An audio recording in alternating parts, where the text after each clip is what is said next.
EPS pension news. EPS pension धारकों के लिए सरकार ने दी गुड न्यूज। इन रिटायर्ड कर्मचारियों को मिलेगा पेंशन का लाभ। सार्वजनिक क्षेत्र और एचएमटी फैक्ट्री सहित विभिन्न निगमों एवं बोर्डों आदि के हजारों सेवानिवृत्त कर्मचारियों को सरकार द्वारा लगभग 10 वर्ष पहले बंद किए गए वृद्धावस्था सम्मान भत्ते की बहाली के लिए शिवालिक विकास मंच के प्रदेश अध्यक्ष बीसीडब्ल्यू सूरजपुर सीमेंट फैक्ट्री और हरियाणा सरकार के पूर्व चेयरमैन एडवोकेट विजय बंसल का संघर्ष अब रंग लाया है। दरअसल हरियाणा सरकार ने वर्ष 2024 और 2025 के बजट में उपरोक्त सेवानिवृत्त कर्मचारियों को वृद्धावस्था पेंशन देने का निर्णय लिया गया है। EPS pension news.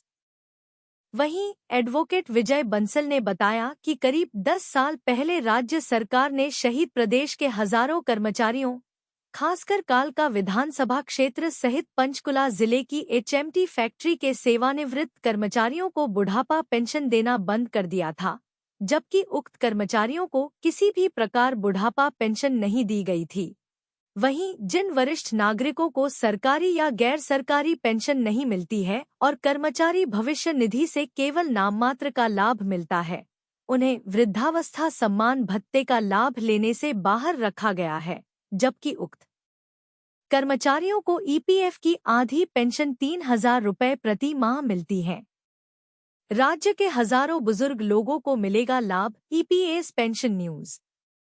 Vijay Bansal ने बताया कि अब सरकार ने उक्त पेंशनधारकों को लाभ देने के लिए वृद्धावस्था सम्मान भत्ता योजना में संशोधन करने का प्रस्ताव दिया है, ताकि उन बुजुर्गों को इसका लाभ मिल सके जिन्हें सरकार द्वारा दिए जाने वाले भत्ते और ईपीएफ पेंशन की कुल राशि 3,000 रुपये से अधिक है। वृद्धावस्था सम्मान भत्ते के बराबर पेंशन दी जाती है, जो समय समय पर संशोधित होती रहती है। इस संशोधन से प्रदेश के हजारों बुजुर्ग लोगों को फायदा मिलेगा। बता दें कि अब कालका क्षेत्र के सभी सेवानिवृत्त एचएमटी कर्मचारी, बीसीडब्ल्यू सूरजपुर सीमेंट फैक्ट्री के कर्मचारी, निगम और बोर्ड के पूर्व कर्मचारी अब वृद्धावस्था पेंशन के लिए आवेदन कर सकते हैं।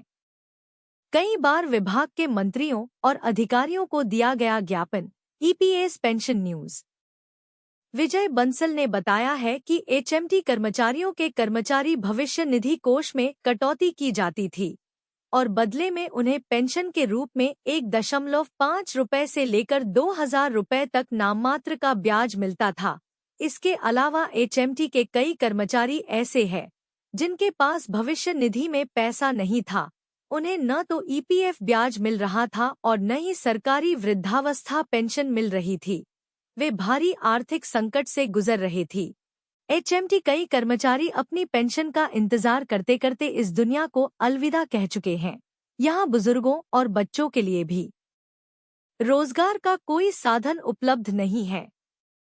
वहीं विजय बंसल ने कहा कि उन्होंने उक्त कर्मचारियों की पेंशन बहाली के लिए कई बार मुख्यमंत्री, मंत्रियों और संबंधित विभाग के अधिकारियों को ज्ञापन दिया है और वर्ष 2022 में न्यायालय में जनहित याचिका भी दायर की है।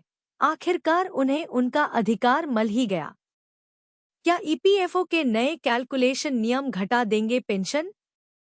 समझिए पूरा गुणागणित। कर्मचारी भविष्य निधि संगठन ईपीएफओ हायर पेंशन कैलकुलेशन के लिए नए नियम बनाने के बारे में सोच रहा है।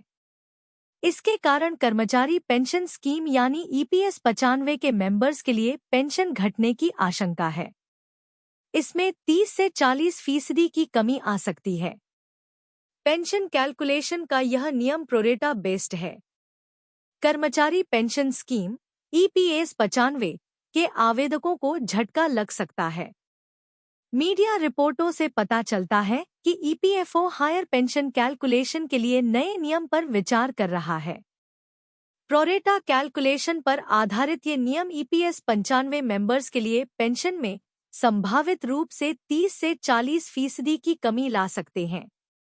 लेबर एंड एम्प्लॉयमेंट प्रैक्टिस के हेड पीवी मूर्ति ने इस बात की पुष्टि की है कि हायर पेंशन का विकल्प चुनने वाले कर्मचारियों की सेवा अवधि को 2 भागों में विभाजित किया गया है। हालांकि ईपीएफओ ने आधिकारिक तौर पर इस नए तरीके पर कुछ नहीं कहा है, न ही इसके बारे में कोई सर्कुलर जारी किया है। किन लोगों पर पड़ेगा असर? हायर ईपीएस पेंशन के लिए प्रोरेटा कैलकुलेशन मुख्य रूप से उन मेंबर्स को प्रभावित करेगा जो अभी भी काम कर रहे हैं या 1 सितंबर 2014 को या उसके बाद रिटायर हो चुके हैं। औसत पेंशन योग्य वेतन की गणना के लिए उनकी सेवा अवधि को 2 भागों में विभाजित किया जाएगा। पहले भाग में 16 नवंबर 1995 ईपीएस 95 की कार्यान्वयन तारीख से 31 अगस्त 2014 तक की अवधि शामिल है। दूसरे भाग में 1 सितंबर 2014 से सेवानिवृत्ति की तारीख तक की अवधि शामिल है। पहले भाग के दौरान पिछले 60 महीनों के औसत वेतन को पेंशन कैलकुलेशन के लिए माना जाएगा। दूसरे भाग के लिए पिछले 60 महीनों के औसत वेतन या 1 सितंबर 2014 से सेवानिवृत्ति की तारीख तक के औसत वेतन, यदि सेवानिवृत्ति की तारीख 31 अगस्त 2019 से पहले है, पर विचार किया जाएगा। देय पेंशन को आनुपातिक रूप से विभाजित किया जाएगा, फिर 2 भागों में बांटा जाएगा। पेंशन की रकम में कमी आने की आशंका। इस नए कैलकुलेशन नियम से पेंशन की रकम में काफी कमी आने की आशंका है। 31 अगस्त 2014 से पहले ईपीएस अंशदान अधिकतम वेतन सीमा 6,500 रुपये तक सीमित था।